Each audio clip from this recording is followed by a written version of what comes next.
যে আমরা কিন্তু আসলে এইটা কি একটু হাইপোথেটিক্যাল প্রশ্নটা, কারণ হচ্ছে যে আপনাকে এখন বাংলাদেশের সবাই চেনে,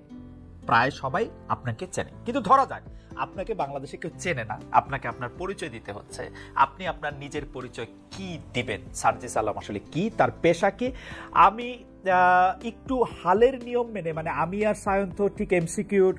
আগে আগে পাস করে গেছি, কিন্তু আপনারা যেহেতু এমসিকিউর লোক, আমি একটু এমসিকিউ দিতে চাই যে আপনারা মাল্টিপল চয়েস কোশ্চেন হিসাবে এটাকে দিতে চাই যে আপনি নিজেকে আসলে কি বলেন? রাজনীতিবিদ ক, ছাত্র খ,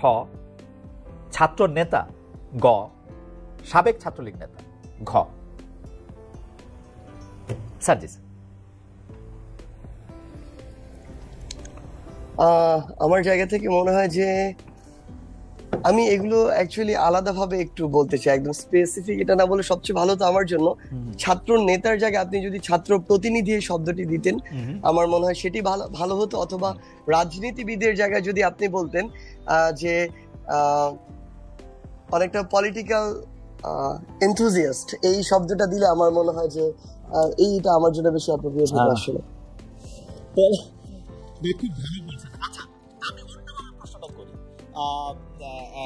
সেটা হচ্ছে যে আপনার সঙ্গে কি আপনার জনাব নাহিদের, জনাব মাহফুজের, জনাব আসিফের দেখা হয়? জি, আসলে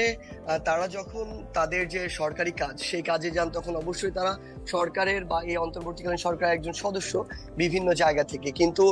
সেই দায়িত্ব পালন শেষে আমরা প্রত্যেক দিন না হোক, একদিন পর পর হোক বা নির্দিষ্ট দিন পরে পরে হোক, আমরা যখন